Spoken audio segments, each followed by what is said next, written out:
Are we headed for a summer of freedom, no masks, and millions of people having to isolate as a result of COVID-19? It seems so. After a year when the government has done relatively well when it comes to the pandemic, particularly when measured to a disastrous 2020, it seems that the Tories once again are putting an abstract idea of freedom above public health and even, dare I say, the economy. With me to discuss that on Tysky Sour this evening is Dalia Gabriel. Dalia, how are you doing? I'm good. I'm particularly excited today as I believe some handsome young gentlemen will be playing some football later today, I've heard. I'm trying to pretend like I know what I'm talking about. This is in the script. Just for people watching, thank you for joining us on a wonderful evening. We are going to get through this show. We've got some brilliant stories. I promise you, personally, we will be finished by 7:50. You'll even be able to get the kettle on or crack open a beer before the football starts. We'll also be talking about a particular individual who has recently been readmitted into the Labour Party after a suspension, and some really interesting data from a new report showing that younger generations are increasingly disenchanted with capitalism. Don't forget to hit subscribe if you're new and let us know your thoughts. How do you feel about July the 19th, Freedom Day? How do you feel about the reopening? Are you worried? Let us know, not just in the chats, but also on Twitter under the hashtag Tysky Sour. First story. 2 million people could contract COVID-19 this summer, with a remarkable 10 million people potentially facing isolation. Those aren't just the worst case prognostications coming from the likes of the Financial Times, The Guardian, and the Daily Mail, but a frank admission from Sajid Javid, the Secretary of State for Health. Speaking yesterday, Mr. Javid talked about how new cases of COVID-19 could spiral to 100,000 a day or more this summer, and admitted that it could be 50,000 a day as soon as the 19th of July. Perhaps most concerning of all is that, and I quote, the government has not put numbers on hospitalizations. So it isn't surprising that given millions of people could not only contract this thing, but many more could come into contact with cases and therefore would have to be isolated, that the government is also saying from the middle of August, I believe it's the 16th of August, anybody who's been double vaccinated or who's under 18 is exempt from having to isolate if they've come into contact with somebody. So they're changing the rules fundamentally around test and trace. It's important to say, however, that's more than a month away. Right now, of course, the rules apply to adults. You have to isolate for 10 days, even if you've had 2 doses after coming into contact with somebody who's had COVID-19. Of course, such an incredible story was the focus of Prime Minister's questions today, particularly Johnson's response to hospitalizations in the absence of modelling by the government for it. This is what Keir Starmer had to say about the matter. Mr. Speaker, we know that the link between infection rates and deaths has been weakened, but it hasn't been broken. And the Prime Minister must, and he certainly should know the answer to the question that I asked him. That he won't answer it here in the House hardly inspires confidence in his plan. Mr. Speaker, let's be clear why infection rates are so high. Because the Prime Minister let the Delta, or we can call it the Johnson variant, into the country. And let's be clear why the number of cases will surge so quickly, because he is taking all protections off in one go. That is reckless. The SAGE papers yesterday, Mr. Speaker, make clear that with high infection rates, there's a greater chance of new variants emerging, greater pressure on the NHS, more people will get long COVID, and test and trace will be less effective. Yeah. Knowing all that, is the Prime Minister really comfortable with a plan that means 100,000 people catching this virus every day and everything that entails? Good questions from Keir Starmer. He had a good session. This is what Boris Johnson had to say in response. Mr. Speaker, I really think that we need to hear from what the Honourable Gentleman what he actually supports. We will continue with a balanced and reasonable approach. And I've given the reasons. This country has rolled out the fastest vaccination programme anywhere in Europe. The vaccines provide more than 90% protection against hospitalisation, both of them, Mr. Speaker. By the 19th of July, we will have vaccinated, every adult will have been offered one vaccination. Everybody over 40, Mr. Speaker, will have been offered two vaccinations. That is an extraordinary achievement. That's allowing us to go ahead. What do you think, Dalia? This is an interesting story for me on a number of levels, because the Tories have really got their act together when it comes to COVID in 2021. I don't think many people who disagree with their politics like to say that, but clearly the vaccine rollout has been pretty successful. Obviously, cases have gone down. Britain's been something of a leader. Let's say that's because of the NHS, not because of the government. But this seems like a return to the kind of shenanigans we saw last year. What are your thoughts? It makes sense why we saw that kind of what seemed like an out of nowhere targeting and removal of Matt Hancock for having an affair, when, there were multiple points at which he really should have been briefed against and should have been, sacked. For example, when he failed to ensure that people coming out of hospital weren't going straight into care homes without being tested. But it seems like this was really part of a strategy to implement this kind of gung-ho, business interests first, public health second approach to charge regardless of the science and regardless of how clearly this is a crisis for public health.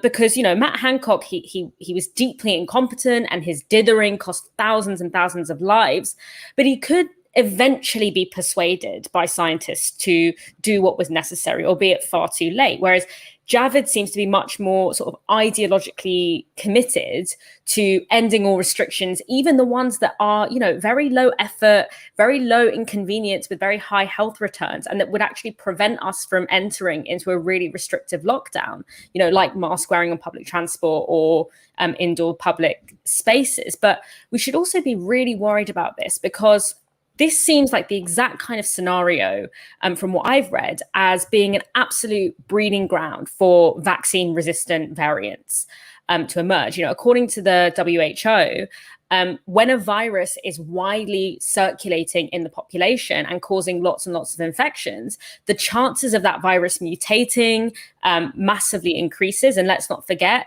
of course, the vaccines do reduce transmission, but they don't completely end transmission. And we are seeing that the case rate is still really growing really exponentially.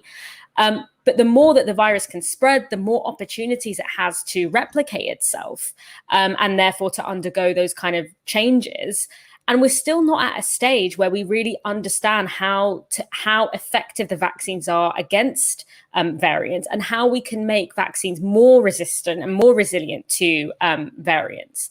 Whether that is sort of having booster shots or having other strains included in the vaccine. So until we figure that out, it's really important that we still try and keep the number of infections low, which we can do by having these really simple measures like mask wearing, like track and trace, like giving people the resources to self-isolate if they need to.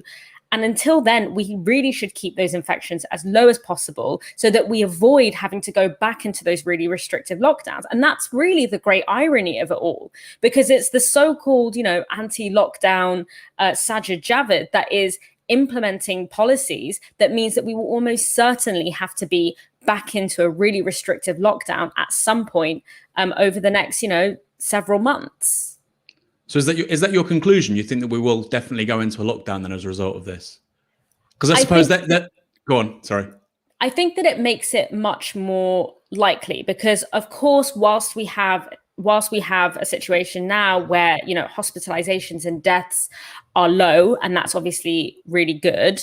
But I think that the threat of increasing the likelihood of a variant that is particularly resistant to vaccines is really worrying. And especially when the cases are becoming so high, we will start to, I think, see that, that relationship between hospitalizations and infections, it might have been weakened, but it's not completely broken. But also the issue is that, and I say this every time, we talk about this, hospitalizations and deaths are, of course, really important data, but it's not the only data that we should be paying attention to. We should also be paying attention to the data around long COVID. We know that having a double dose of the vaccine reduces your chances of getting long COVID by just 30%. It's really not that much. And that is still a long-term debilitating effect. I have many friends who are still suffering from the symptoms of long COVID up to 9 months after being infected.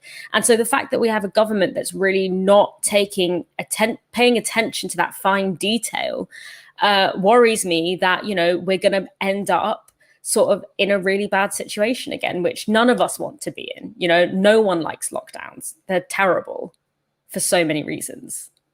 Yeah. I also as well, like, look, China, everybody still wears masks. Just do what China does. It's not that complicated. You would have thought after a year we would have learned our lesson, right? Just do what the East Asians do. And yet Sajid Javid still thinks he knows best. You've predicted a lockdown, but I'll ask you one more question before we move on to the next story. I mean, Boris Johnson would reply, and this is something he said actually today in PMQs, that actually substantively there's no real difference between the Tory position on this and Labour's. Labour agree on schools, they agree on nightclubs and bars and pubs and restaurants. The only thing they disagree on is masks and public transport, which is okay. It's a big thing. But that's clearly not the difference between, avoiding another lockdown and getting on top of this. So do you think that there's a bit of duplicity in Labour's position here? They're not willing to actually set a course of their own, but at the same time, they want to criticise the government without offering an alternative. Yeah, I mean, I think this has been probably the only consistent, identifiable core to Keir Starmer's approach to his whole, not just to coronavirus, but to his whole kind of approach to leading the Labour Party. And it's to essentially endorse the kind of broad ideological framework of Tory policy, but sort of nitpick on details of execution. And that this is a really classic example of that. And it is the ultimate, there is no alternative politics. We don't have any fundamental disagreements. We just think we could do this a little bit more efficiently. And that's poisonous to our political culture for two reasons. It's poisonous, firstly, most immediately, because it means that, in the middle of a pandemic, when small government decisions are, really a matter of life or death or, long-term illness for so many people, the opposition that we rely on to hold the government to account has essentially just sort of left the game, just left the field wide open. We've seen more accountability being demanded by a Premier League footballer than, the guy who's actually elected and paid to do this. So which means that we have allowed utter incompetence and irresponsibility at the highest levels of government with little to no resistance. But it also, I think, is really poisonous because it seems that the entire aim of this Starmer leadership is to just lower the expectations of what it means to have change in this country, to just lower the expectations of what's possible, to depress people's political imagination. And that's such an abdication of historical responsibility because, we are in a kind of crisis where so many of the issues that we talk about and so many of the issues we've been trying to change, the things that are broken about our system, have come to the fore in such a visceral way. And this could have been such a moment with clear oppositional leadership. This could have been such a moment to change so much, to demand so differently in terms of, how we work, how we care for each other, how we organize our society, how, what kinds of work we really value and what we really reward in our society. People filled the streets last summer demanding systemic change. But instead, we've just had this moment of just deep conservativeness and passivity across the board, including by the very opposition that is elected to show us what else is possible. And I think that Starmer's Labour is going to be judged very harshly by future generations for allowing this moment to pass without even with a very minor level of opposition, much less the demand for systemic change that this historical moment really calls for.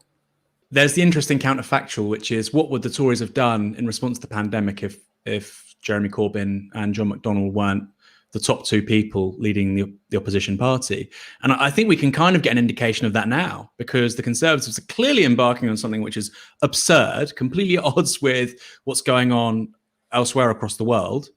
And there is absolutely no meaningful pushback from Keir Starmer. Labour, of course, rhetorically are opposing it, but actually substantively, there's not much of a difference. We will move on to our next story. We've got Kieran Buckley with a fiver who says precisely on this, the UK is now the poster boy for what not to do during a global pandemic. Absolutely right. That hasn't changed. That is actually now, that was the norm in 2020, and we're now regressing to the norm now that Sajid Javid is Secretary of State for Health.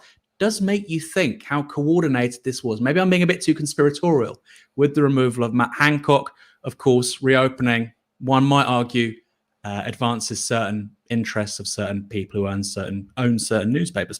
Just a thought. Second story. Keir Starmer has promised a zero-tolerance approach to racism since becoming Labour leader. It was perhaps surprising then when we found out that Trevor Phillips had been secretly readmitted into the Labour Party after his suspension for alleged Islamophobia. According to The Guardian, Phillips was reinstated at least 3 weeks ago, without the matter having gone to an NEC, National Executive Committee, disciplinary panel, as it should have. Critics of that decision have pointed to a paper agreed by the NEC in 2019, which states, quote, except in cases of mistaken identity, only the NEC can choose to lift a suspension and issue a warning.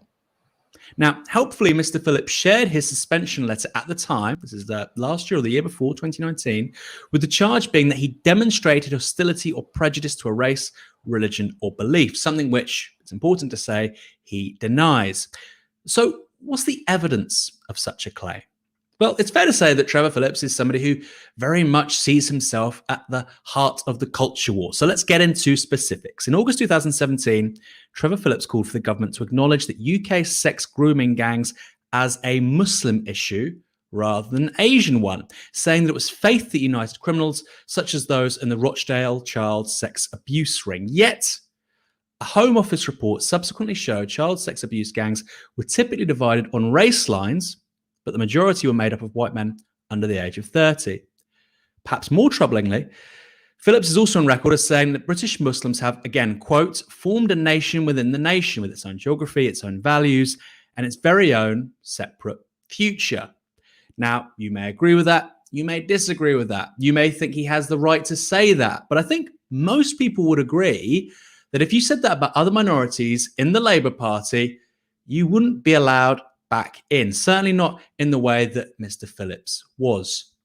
Furthermore, it seems that many senior Labour figures publicly don't have much of a problem with what Trevor Phillips has said in the past in regards to Islamophobia. Dahlia, what's your take on this? Should Trevor Phillips still be suspended?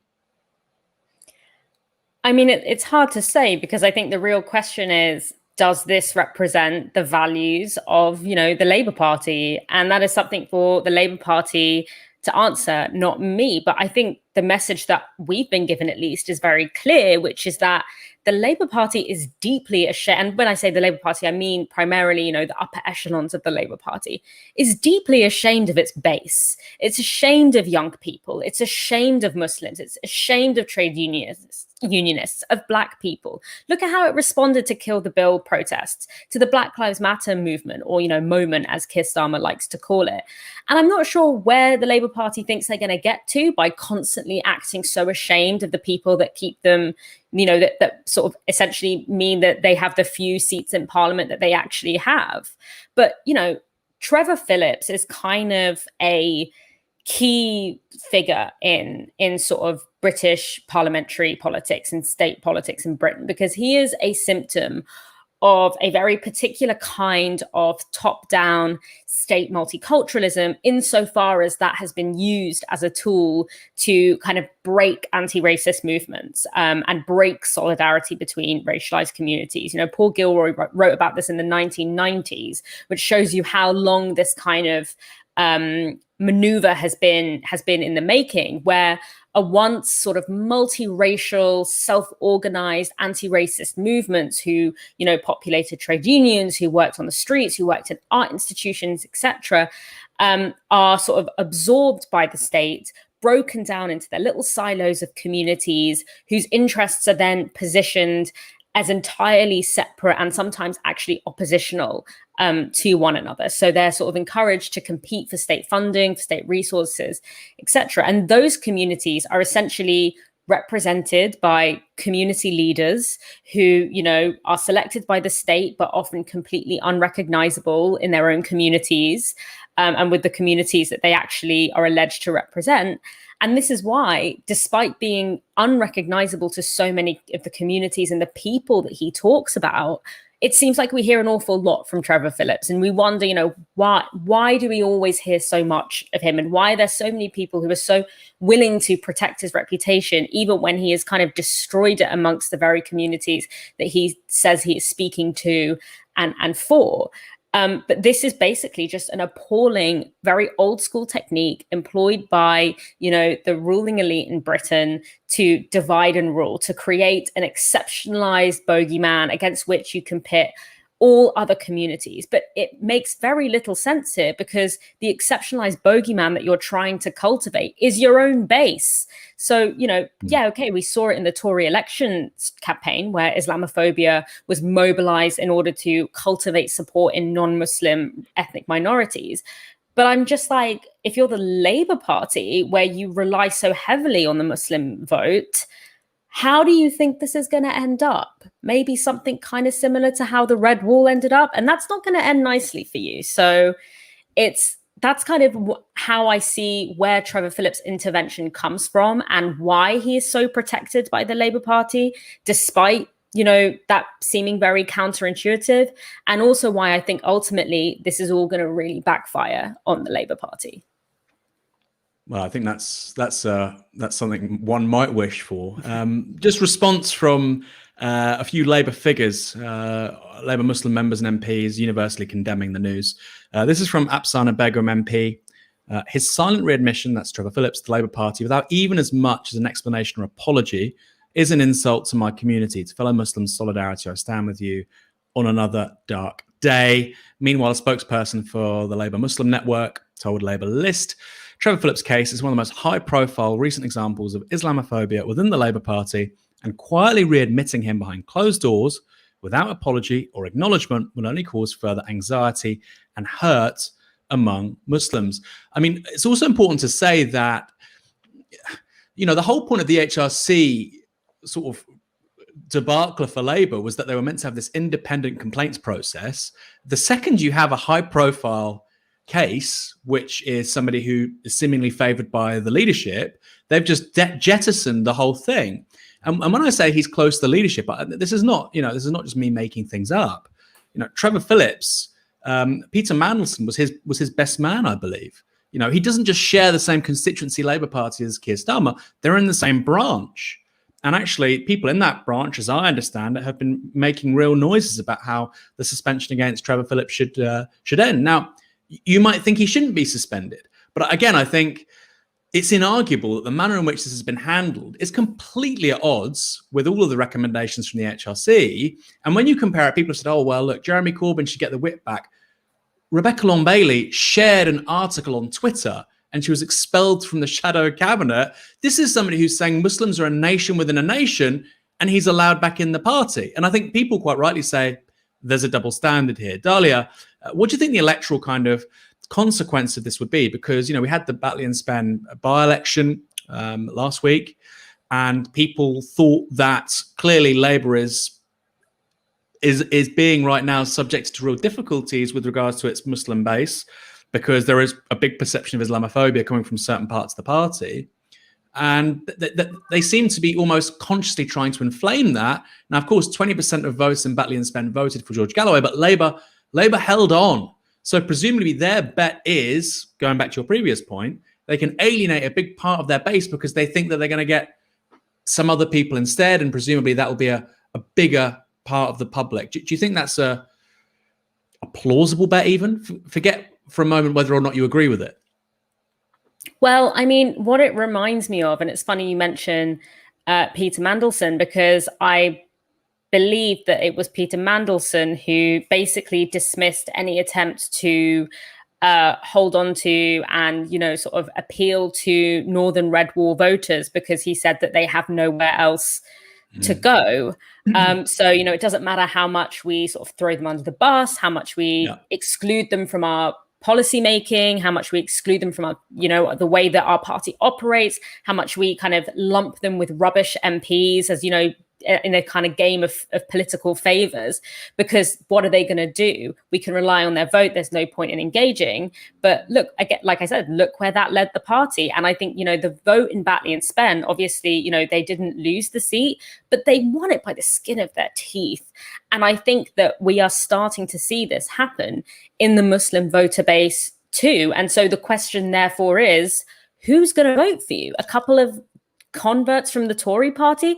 We know from the data that that's not where your actual voting constituency lies, and we know that you're not going to be able to do that on a scale large enough to actually win an election. And that's the political point. But the I want to say moral point, I guess, that whole idea of, Muslims are a nation within a nation. They are, this sort of nefarious, cabal that are sort of like plotting to take over the UK. Those are far right talking points. Mm-hmm. It reminds me of the no-go zone stuff that Tucker Carlson talks about. And it is especially when you've just won off the skin of your teeth in Batley and Spen, to allow and endorse the pandering to far right conspiracy theories that really do put the Muslim community in danger is frankly shocking. And I often say that I think a big part of the ways in which Jeremy Corbyn was kind of smeared as, reactionary, as, at one point they were trying to say he was misogynistic, and then they say he's terrorist sympathizing.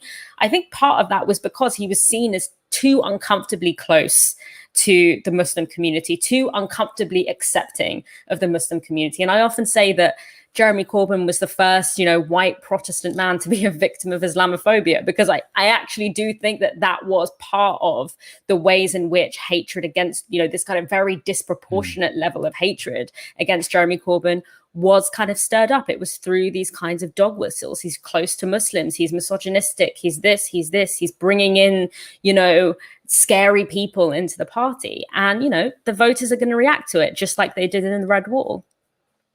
Yeah, I mean, Peter Oborne wrote a really great piece in response to a lot of this stuff from Trevor Phillips. And, Trevor Phillips is citing surveys or polls which say that, observant Muslims think X. And it's like, you could say that about observant Jews or about Catholics. You're doing it in particular repeatedly for 20 years about this one particular group. And the whole thing about a nation within a nation, it's not new, right? The idea of fifth columnism and Catholics and, popery in Protestant England, this is not like a new concept. The idea that there's this, this enemy within. But I think the point about Jeremy Corbyn being the first white Protestant to be a victim of Islamophobia is a really, really good one. We're going to go to our final story. Before we do, like the video if you're enjoying the show. I have done my best to make up for the shortfall that is Michael Walker not being here, the lacuna, the chasm, the gaping hole in all of our lives. He'll be back on Monday. So, that's the main thing. Third and final story. The Institute for Economic Affairs is, by any measure, a neoliberal think tank. Yet, it's published a report which is of profound interest to socialists. It's titled Left Turn Ahead, Surveying Attitudes of Young People Towards Capitalism and Socialism. I've read it, and so should you, because a lot of the data it's collected and its original data doesn't just build on these stories we've heard for 5-10 years about how young people are turning left, but actually show pretty dramatic majorities for socialist policy. Before we get into the meat of that report, it's kind of funny how it talks about Teen Vogue as kind of the lodestar of all of this. And some of the headlines from Teen Vogue over the year have been pretty funny. One is, who is Karl Marx? Meet the anti-capitalist scholar. Meet Ash Sarkar, the communist who called Piers Morgan an idiot. And perhaps my favorite one of all, Rosa Luxemburg, who was the revolutionary socialist and author. Now, what the report makes clear is that Teen Vogue isn't just an echo chamber. Novara Media, it might feel like that sometimes when you're on the left. It's not just a bunch of people talking to one another in isolation from the rest of the population, but in fact reflects broader changes in public opinion, which can map onto age. Now, it doesn't mean all young people are left-wing. It doesn't mean all older people are right-wing, but there are clear shifts in public opinion when you look at distinct generations. So some of their original findings on this is remarkable. Like I say, we've had these stories repeatedly over the years, particularly when Bernie Sanders was winning primaries, record numbers of a certain age group thinks left-wing ideas are good. That famous, at least for me, bit of a political dweeb, front cover of The Economist about millennial socialism. But this is, I think, a whole other level. This is a condensation of a lot of the data in this report. So 75% of young people agree with the assertion that climate change is a specifically capitalist problem. That's pretty cool. As opposed to a side effect of industrial production that would occur in any economic system. 71% agree with the assertion that capitalism fuels racism. 73% agree that it fuels selfishness, greed, and materialism, while a socialist system would promote solidarity, compassion, and cooperation. It goes on to say 78% of young people blame capitalism, not NIMBYism and supply-side restrictions, for Britain's housing crisis. 78% also believe that it requires government intervention to solve it through things like rent controls and public housing. Elsewhere, 72% of young people support the nationalisation or renationalisation of industries such as energy, water and railways. The same figure, 72% also believe that private sector involvement puts the NHS at risk. Now, the report concludes, if these trends continue, then in the future, these will become the mainstream views of the population as a whole. This is a phrase I love, a sentence I love. Generation left will become population left. Nor can we brush the phenomenon aside as just a social media bubble or an online echo chamber. It is definitely wrong to think of millennial socialists as weird outliers who have nothing in common with, quote, normal members of their generation. Now, discussing this report, I believe yesterday, on BBC Politics Live was our very own Ash Sarkar. Let's watch that now. Right. Well, Ash, that question is for you. Is it because young people here haven't really ever experienced what it might be like to live under a proper socialist government? Well, I think what young people have is an experience of living in a capitalist economy which is failing them. And there's one thing which I'd like to disagree with that was said earlier, which is, well, haven't young people always been more left-wing? That's simply not the case.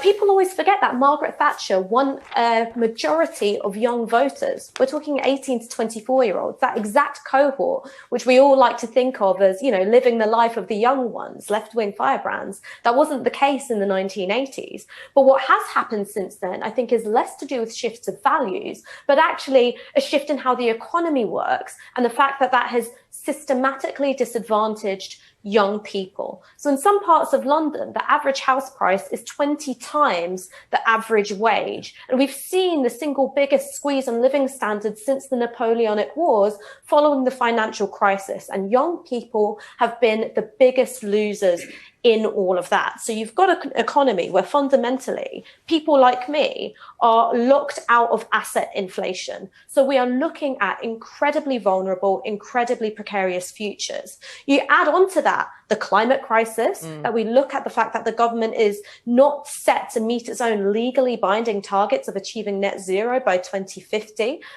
You look at this sense of, you can buy anything you want. You've got all this consumer power, and yet you can't get the things that you really need to live a dignified and secure life. No wonder young people are turning away from capitalism. We're going to now watch a clip from Talk Radio, which I'm only going to share because we want to mock it. But before we do, I want you to keep in mind a quote from that report before we watch Mike Graham making a fool of himself. Quote from the report by the IEA, Margaret Thatcher's favourite think tank. It is definitely wrong to think of millennial socialists as weird outliers who have nothing in common with normal members of their generation. Fox, roll clip. A remarkable document has come across our desk here at Talk Radio, in which it says, as a survey done by the IEA, 67% of young Britons want a socialist economic system. I can't believe they even know what that is. Christian, how you doing? I'm very well, thank you. Nice to talk to you. Nice to talk to you. I'm very well as well. I mean, this sort of confirms my prejudices, I would say, about some of the kind of bedwetting, limp-wristed young people that we have in this country who seem to think that socialism is a good thing. I mean, these are all the same people that sang Jeremy Corbyn's name at Glastonbury, I'm assuming. That's sort of the sort of slightly overprivileged middle classes who, despite the fact that they have benefited massively from their parents' own capitalism, they think that maybe they should try something else.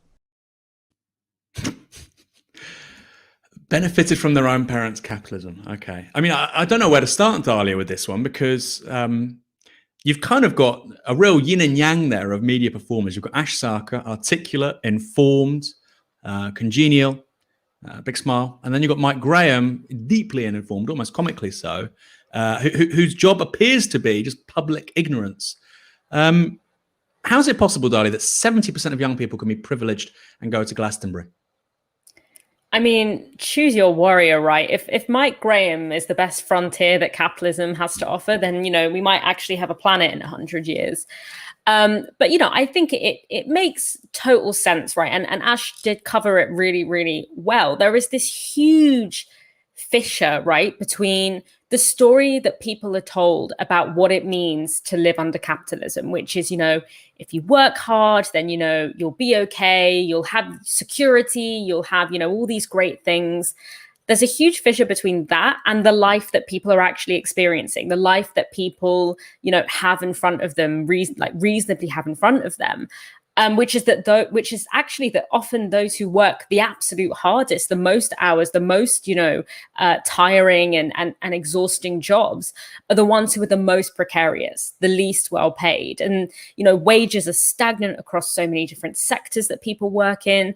And it really is down to that kind of collapse of the post-war contract, which, was this kind of sort of compromise where, okay, you maybe work more than you perhaps need to, and maybe you work a job that's kind of a bit of a bullshit job, and you're just sort of making money disproportionately for your boss, and you don't really get much diversity in terms of like who's going to politically represent you, and you sort of live in a colonial state, because let's get this straight, the post-war social contract in the global north was funded and sustained by extraction in the south.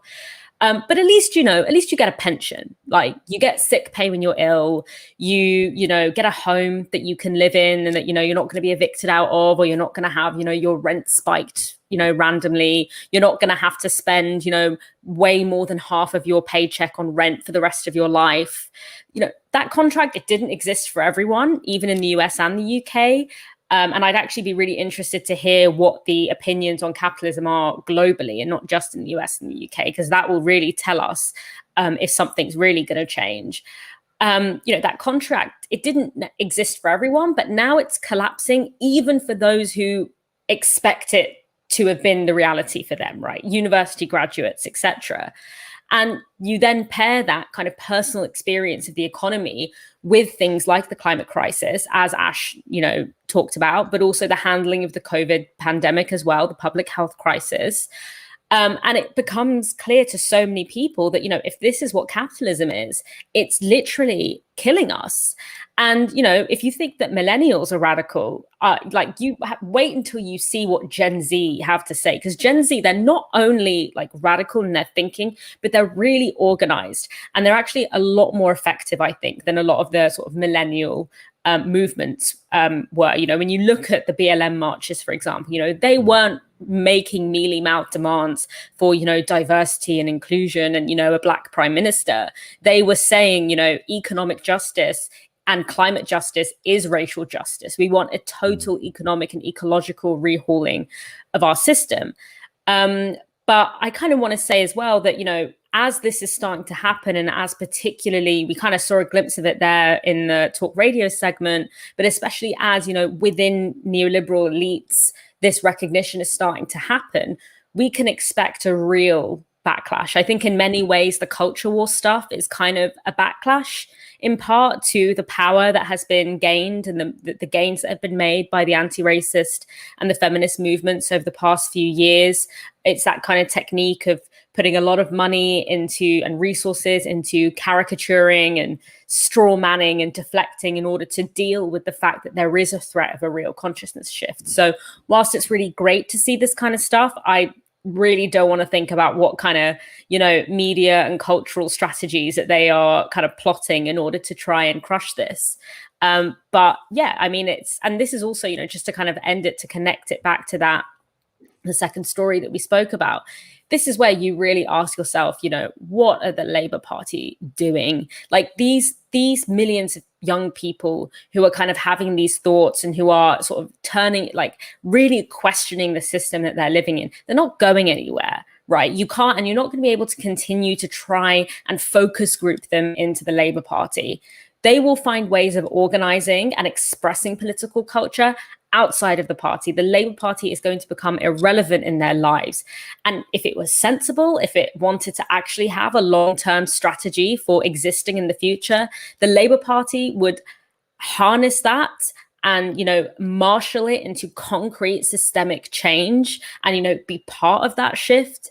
But instead, it's choosing to just completely divest and abdicate from that. And so in that context, including with the context of hemorrhaging Muslim voters, it's like, guys, like time is running out for you to turn this ship around. I'm going to do a Michael Walker, Dalia, and I'm going to sort of push back, even though I don't believe in it, sort of being contrarian. I suppose that the counter argument from not even a supporter of Keir Starmer, but the counter argument would be from somebody within Labour is that young people don't win general elections right now. And the argument you're making, that may be true in 10, 15, 20 years, but it's not right at the moment. Sort of, how would you respond to that? I mean, that's clearly what happened in the last general election, right? In 2019, Labour piled up votes amongst 18 to 35-year-olds fundamentally. It won amongst, I think, under 50s, but that wasn't still enough to actually form a government. So how do you make sense of that? Does the left just say, okay, well, you know what, we prepare our politics for the 2030s, the 2040s, but we accept we're not going to be near sort of parliamentary political power in the meantime? You sort of just give it up? Or is there sort of an alternative to that? I think it's fair to say that, of course, just having young people on board isn't going to win elections, but how do you expect to win elections without young people on board? And also, I think that when you look at the key difference as well, I think that part of the Labour Party's failure in the last election was that it failed to galvanize people who don't typically vote. And I think that understanding that just trying to kind of skim off the top of a couple of disillusioned Tory Remainers, that is not really going to win you elections. What's going to win you elections is mobilizing your base, getting out people who aren't typically accounted for to vote, which is what happened in 2017. It's not an easy pathway to power because, if you follow this kind of line, you're going to get a lot of backlash from the media. It's going to be very difficult. We all saw it. It's not easy, but at least it's not impossible. Whereas the track that we're having now, the track that Starmer is going on now, which is, being ashamed of his voter base, offering nothing to young people, being Islamophobic, that's impossible. It's not difficult. It's impossible.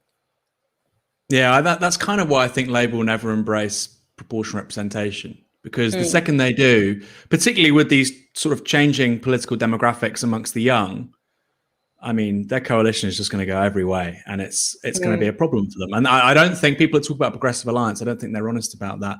We have a super chat from Oliver Kant, £5. It's no surprise then. It's responding to what you said, Dalia, that we're going through a massive insane red scare right now. It's a clampdown to stop this trend. Anne Hayfield with a £5 says, thank you, Anne, and thank you, Oliver.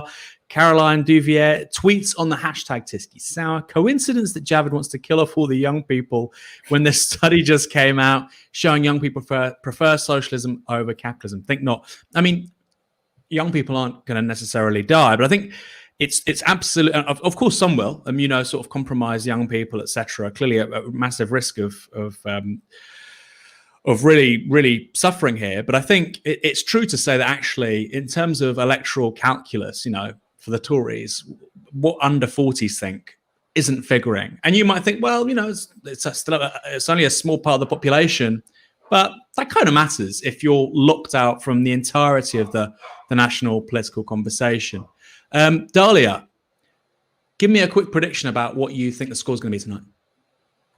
Oh my God, I have no idea what's going on. I want to say, who are they playing? Denmark? That's right, Denmark. Denmark? Danish Dynamite.